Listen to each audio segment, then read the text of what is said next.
Welcome to Dramatic Aura and do subscribe. आज हम आगे बढ़ाते हैं हमारी मिस्ट्री जर्नी और बात करते हैं व्हील ऑफ शैडोज के नेक्स्ट पार्ट की, जहां स्टोरी और भी डार्क, इंटेंस और कंफ्यूजिंग हो जाती है।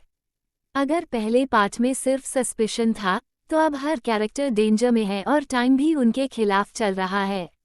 एपिसोड 2 का शुरुआत ही एक बड़े शॉक से होती है। सबके सामने रिवील हो जाता है कि जो ग्रूम शादी में खड़ा था वह असली वे किंग नहीं है। असली ग्रूम एक स्टोरेज ट्रंक में मिलता है, बेहोश, पॉइजन्ड और लाइफ के लिए स्ट्रगल करता हुआ। और यहाँ सामने आता है वू शी गैंग का प्लान। उसने ट्रांसफॉर्मेशन मैजिक का इस्तेमाल करके खुद को ग्रूम बना लिया था, ताकि वह मैंशन के अंदर रहकर उस हार्ट ईटिंग डेमन को पकड़ सके।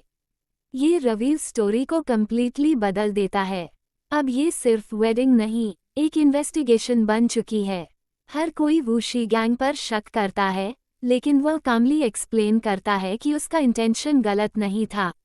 उसने ये सब इसलिए किया क्योंकि उसे पहले से महसूस हो गया था कि यहाँ कोई डेंजरस डेमन आने वाला है। अब अगला सबसे बड़ा स्टेप, वू शी गैंग एक्टिवेट करता है ब्लड बाइंडिंग सील। यह एक पावरफुल मैजिक बैरियर है जो पूरे वे मैंशन को कवर कर लेता है। इसका मतलब साफ है, अब कोई भी इस मैंशन से बाहर नहीं जा सकता, ना इंसान ना डेमन।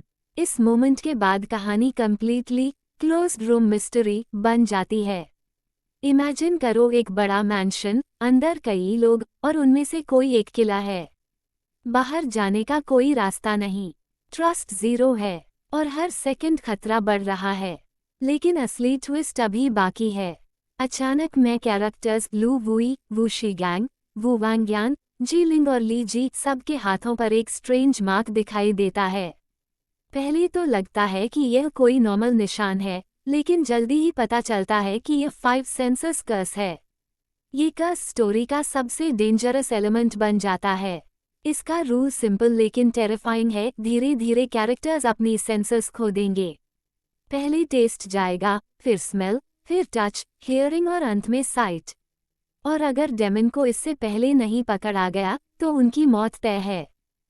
एपिसोड के एंड तक कुछ कैरेक्टर्स रियलाइज कर लेते हैं कि उन्हें खाना टेस्ट नहीं हो रहा और इंसेंस की स्मेल भी नहीं आ रही। इसका मतलब काउंटडाउन शुरू हो चुका है।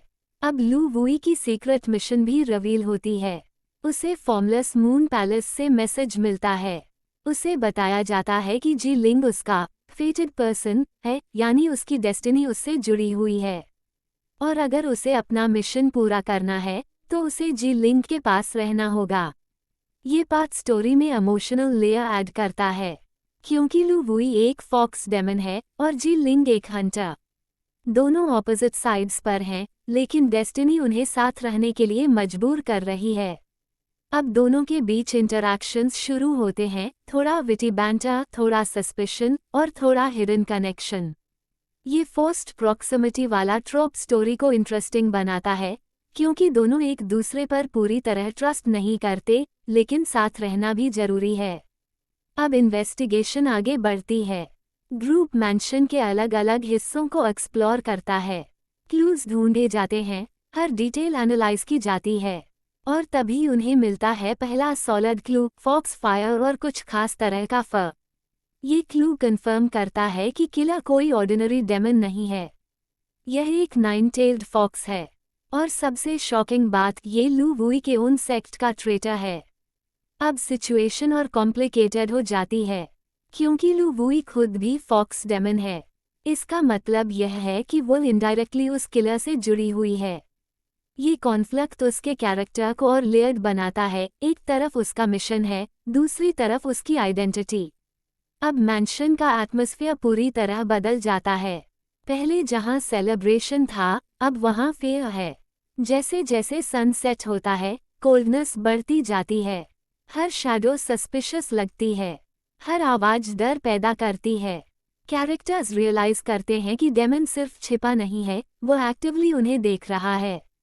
यानी किलर कहीं बाहर नहीं, उन्हीं के बीच है। अब सबसे बड़ा सवाल, कौन है वह? क्या वह कोई सर्वेंट है? क्या वह कोई गेस्ट है? या फिर मैं कैरेक्टर्स में से कोई?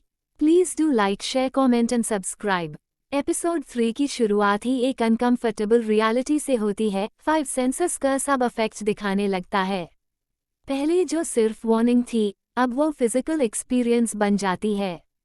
कैरेक्टर्स खाना खाने की कोशिश करते हैं, लेकिन शॉकिंगली उन्हें कुछ टेस्ट नहीं होता। सब कुछ ऐश जैसा लगता है। ये सीन छोटा है, लेकिन इम्पैक्ट बहुत बड़ा है, क्योंकि ये दिखाता है कि उनका शरीर धीरे धीरे कंट्रोल खो रहा है। स्मेल भी डिसअपियर होने लगती है, इंसेंस की खुशबू तक महसूस नहीं होती। अब ये सिर्फ डेमन हंट नहीं है, ये रेस अगेंस्ट टाइम है। हर कैरेक्टर को रियलाइज होता है कि अगर जल्दी कुछ नहीं किया, तो अगली सेंसस टच, हियरिंग और फाइनली साइट भी खत्म हो जाएंगी। और वंस साइट चला गया, गेम ओवर। अब इन्वेस्टिगेशन नेक्स्ट लेवल पर जाती है। क्लूज उन्हें ले जाते हैं वाइमियाओ पवेलियन की तरफ, एक ऐसा टेम्पल जहां लोग लव के लिए प्रेयर्स करते हैं।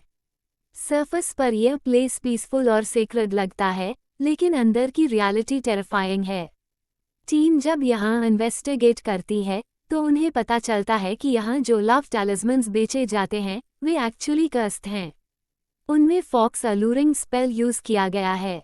ये स्पेल लव क्रिएट नहीं करता, बल्कि लोगों को ट्रांस में डाल देता है। अब सबसे डिस्टर्बिंग ट्रूथ सामने आता है, ये स्पेल मैन को इतना कंट्रोल कर लेता है कि वे खुद अपने दिल निकाल देते हैं, सोचते हुए कि वे किसी को लव गिफ्ट दे रहे हैं। और वही हाथ्स डेमन तक पहुंचते हैं। इस मोमेंट पर पूरी मिस्ट्री क्लियर होने लगती है। जो मर्डर्स सिटी में हो रहे थे, वे नॉर्मल किलिंग्स नहीं थे। यह मैनिपुलेशन था, विक्टिम्स को खुद अपने ही हाथों से मरने के लिए मजबूर किया गया। ये ट्विस्ट स्टोरी को और डार्क बना देता है, क्योंकि अब किलर सिर्फ फिजिकली अटैक नहीं कर रहा, वह माइंड कंट्रोल कर रहा है। अब जी लिंग और ली जी एक रिस्की प्लान बनाते हैं। वे डिसाइड करते हैं कि रियल वे किंग को बेट की तरह यूज करेंगे। उनका लॉजिक सिंपल है, डेमन को एक स्पेसिफिक हार्ट चाहिए रिचुअल कंप्लीट करने के लिए, और वे किंग वही टारगेट हो सकता है।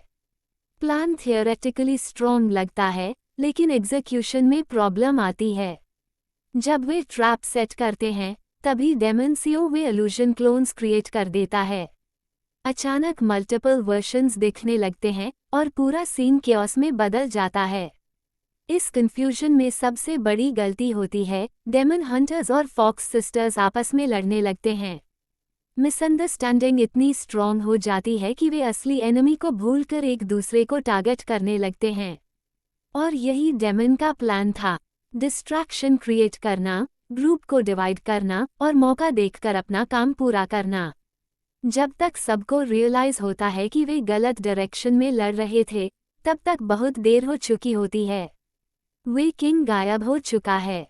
यह मोमेंट बेहद फ्रस्ट्रेटिंग है, क्योंकि इतने एफर्ट के बाद भी उन्हें कुछ हासिल नहीं होता, बल्कि सिचुएशन और खराब हो जाती है। लेकिन सबसे इमोशनल ब्लो अभी बाकी है। वू वांग्यान, जो लू वुई की सिस्टर है, डेमन को ट्रैक करने की कोशिश में अकेली पड़ जाती है। गार्डन एरिया में वो क्लूज फॉलो कर रही होती है, तभी अचानक उस पर अटैक होता है। ब्लैक फॉक्स फायर का एक क्लाउड उठता है, और वांग्यान वैनिश हो जाती है। ये सीन विजुअली भी पावरफुल है और इमोशनली भी, क्योंकि अब वुई के पास उसकी सिस्टर नहीं है। ये लॉस सिर्फ पर्सनल नहीं, स्ट्रैटेजिक भी है।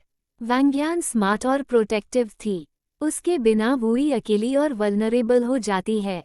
अब वुई के पास चॉइस नहीं बचती, उसे उन्हीं डेमन हंटर्स पर डिपेंड करना पड़ेगा जिनसे वह डिस्टेंस बनाए रखना चाहती थी। ये फोर्स्ड अलायंस स्टोरी को और इंटरेस्टिंग बनाता है। ट्रस्ट अभी भी नहीं है, लेकिन सर्वाइवल के लिए साथ रहना जरूरी है। अब एक और मेजर मोमेंट आता है, स्टार स्टोन विजन। स्ट्रेस के दौरान वुई एक रेलिक को टच करती है, और उसे एक विजन दिखाई देता है। ये विजन पास्ट लाइफ का है। उसमें वुई और जी लिंग एंशंट वेडिंग अटायर में दिखते हैं, लेकिन ये हैप्पी सीन नहीं है, ये ब्लड और ट्रेजेडी से भरा हुआ है। ये रिवील करता है कि उनका कनेक्शन करंट टाइमलाइन तक लिमिटेड नहीं है। ये रिइनकार्नेशन साइकिल है, एक ऐसी कहानी जो पहले भी हो चुकी है, और शायद बट्रेयल के साथ खत्म हुई थी। ये ट्विस्ट स्टोरी को सिंपल मिस्ट्री से उठाकर डेस्टिनी और फेट के लेवल पर ले जाता है। अब ये सिर्फ डेमन हंट नहीं, बल्कि पास्ट और प्रेजेंट का कनेक्शन भी बन जाता है। एपिसोड के एंड तक सिचुएशन बेहद क्रिटिकल हो जाती है। बेट गॉन है, यानी प्लान फेल हो चुका है। कस प्रोग्रेस कर रहा है, अब टच भी वीक होने लगा है। वांग्यान मिसिंग है, टीम इनकम्प्लीट है। और डेमन अभी भी फ्री है। अब टीम कंप्लीटली ब्लाइंड साइडेड है। उन्हें पता नहीं अगला स्टेप क्या होना चाहिए। कमेंट में जरूर बताइए कि आपको कौन सा ट्विस्ट सबसे शॉकिंग लगा। और अगर आपको ऐसे डिटेल्ड एक्सप्लेनेशन पसंद आते हैं तो do like, share, comment and subscribe.